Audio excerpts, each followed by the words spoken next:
Nizamabad corporation Congress ఖాతాలో చేరే అవకాశం ఉంది. ఎంఐఎంతో కలిసి మేయర్ పీఠాన్ని దక్కించుకోబోతోంది. ఆ పార్టీ మద్దతు తమకే ఉందని టీపీసీసీ చీఫ్ మహేష్ కుమార్ గౌడ్ తెలిపారు. నిజామాబాద్ లో బీజేపీకి ఈక్వేషన్ కుదరలేదు, విపక్షంలో కూర్చుంటామని బీజేపీ ఎంపీ అరవింద్ తెలిపారు.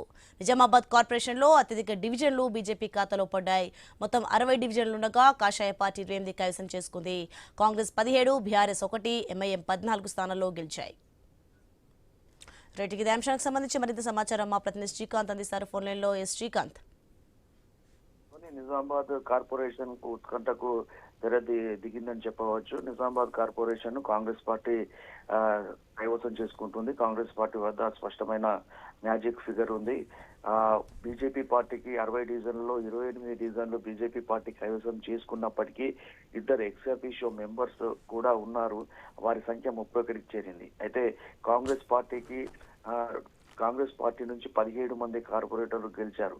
ఒక బీఆర్ఎస్ నుంచి గెలిచినటువంటి అభ్యర్థి కూడా కాంగ్రెస్ పార్టీకి టచ్ లో ఉన్నారు. దీంతో ఎంఐఎం 14 స్థానాల్లో గెలిచింది. వీరితో పాటు 2 ex officio members TPCC Mahesh Kumar Goud, అలాగే రూరల్ ఎమ్మెల్యే భూపత్ రెడ్డి కూడా ఇక్కడ రిజిస్ట్రేషన్ చేయించుకోవడంతో వాళ్ళిద్దరూ ఎక్స్ అఫీషియో మెంబర్స్ కావడంతో వీరి సంఖ్య మొత్తం 34కు చేరడంతో Congress party municipal corporation mayor పీఠాన్ని అయితే కైవసం చేసుకోనుంది. మరోవైపు బీజేపీ ఎంపీ ధర్మపురి అరవింద్ కూడా స్పష్టత ఇచ్చేశారు. కార్పొరేషన్ మేయర్ పదవి కోసం తాము తప్పుకుంటున్నట్టుగా ఎంపీ అరవింద్ కూడా క్లియరెన్స్ ఇవ్వడంతో ఇటు కాంగ్రెస్ కి మేయర్ పీఠం ఖాయమైందనే చెప్పవచ్చు. నిన్నటి వరకు హంగుగా ఉన్నటువంటి నిజామాబాద్ మేయర్ స్థానం ఇప్పుడు ఒక క్లారిటీ పిక్చర్ రావడంతో కాంగ్రెస్ పార్టీ మేయర్ అభ్యర్థి పైన కసరత్తు చేస్తోంది. నిన్న సాయంత్రం సీఎంతో కూర్చొని జిల్లాకు సంబంధించినటువంటి కాంగ్రెస్ బడా నాయకులు సుదర్శన్ రెడ్డి, అలాగే rural MLA Bhupath Reddy, TPCC chief Mahesh Kumar Goud కసరత్తు చేశారు. ఒక కొలిక్కైతే వచ్చినట్లుగా తెలుస్తోంది. 2 పేర్లు మేయర్ అభ్యర్థుల్లో 2 పేర్లు అయితే ప్రధానంగా వినిపిస్తున్నాయి. మొన్నటి వరకు నిజామాబాద్ మేయర్ జనరల్ మహిళ కావడంతో రెడ్డి సామాజిక వర్గానికి సంబంధించినటువంటి శమంతా రెడ్డిని కాంగ్రెస్ పార్టీ మేయర్ అభ్యర్థిగా ప్రకటించినప్పటికీ 19వ డివిజన్ నుంచి ఆమె ఓడిపోవడంతో ఇప్పుడు ఈక్వేషన్స్ చేంజ్ అయ్యాయి. నిజామాబాద్ అర్బన్ లో కుల సామాజిక వర్గానికి ఏ కులం ఎక్కువ సంఖ్య ఉందో ఆ ప్రాతిపదికన మేయర్ ను సెలెక్ట్ చేసే అవకాశాలు ఉన్నట్టుగా పార్టీ వర్గాలు చర్చిస్తున్నాయి.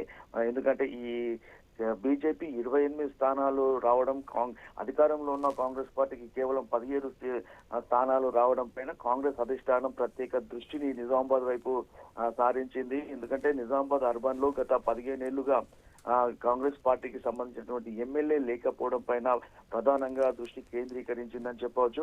గతంలో నిజామాబాద్ అర్బన్ కాంగ్రెస్ పార్టీకి కంచుకోటలాగా ఉండేది. ధర్మపురి శ్రీనివాస్ మున్నూరు కాపు సామాజిక వర్గానికి చెందిన వ్యక్తి. అతను ఏకఛత్రాధిపత్యం వహించారు. మున్నూరు కాపులది హవా కొనసాగింది. మున్నూరు కాపులు ఇక్కడ డిసైడెడ్ ఫ్యాక్టర్ గా ఉండేవారు. కానీ గత 15 సంవత్సరాలుగా కాంగ్రెస్ పార్టీకి మున్నూరు కాపు సామాజిక వర్గం దూరమైంది. సో ఈ నేపథ్యంలో ఇప్పుడు ఈ మేయర్ స్థానాన్ని మున్నూరు కాపు సామాజిక వర్గానికి ఇవ్వాల్సిన ఆవశ్యకత కాంగ్రెస్ పార్టీకి ఏర్పడిందని ఆ పార్టీ పెద్దలు భావిస్తున్నారు. పార్టీని బలోపేతం చేయాలి. రానున్న ఎమ్మెల్యే ఎలక్షన్స్ వరకు అర్బన్ నియోజకవర్గంలో కాంగ్రెస్ పార్టీని మరింత బలోపేతం చేసేందుకు ముందుకు వెళ్తున్నారు. ఈ నేపథ్యంలో ప్రస్తుతం 4 మహిళలు కాంగ్రెస్ పార్టీలో ఉన్నారు. ఒకరు ఎస్సీ, అలాగే ఒకరు ఆర్ఏ, ఒకరు ముదిరాజ్, ఒకరు మున్నూరు కాపు. ఈ సామాజిక వర్గాల్లో బలమైన సామాజిక వర్గం మున్నూరు కాపు ఉంది. సో ఈ నేపథ్యంలో మున్నూరు కాపుకు సంబంధించినటువంటి అభ్యర్థిని మేయర్ పీఠం పైన కూర్చోపెట్టేందుకు కాంగ్రెస్ పార్టీ అయితే కసరత్తు చేస్తోందని చెప్పవచ్చు. ఇక బోధన్ కు సంబంధించి మున్సిపల్ చైర్మన్ అక్కడ కూడా హంగ్ ఏర్పడింది. కామారెడ్డి మున్సిపల్ చైర్మన్ పదవి పైన అక్కడ కూడా హంగ్ ఏర్పడింది. కానీ బీఆర్ఎస్ 3 స్వతంత్రులు కాంగ్రెస్ పార్టీలో చేరడంతో అక్కడ కామారెడ్డి చైర్మన్ పీఠం కూడా కాంగ్రెస్ పార్టీ కైవసం చేసుకోనుంది. ఇక బోధన్ కూడా క్లారిటీ పిక్చర్ వచ్చేసింది. అక్కడ కూడా చైర్మన్ ను కాంగ్రెస్ పార్టీ కైవసం చేసుకునే అవకాశం ఉంది. మొత్తంగా ఉమ్మడి నిజామాబాద్ జిల్లాలో 7 మున్సిపాలిటీలు, ఒక కార్పొరేషన్ పైన కాంగ్రెస్ హస్తం జెండా ఎగరబోతుందని చెప్పవచ్చు Soni. Right, thanks for the information Srikanth.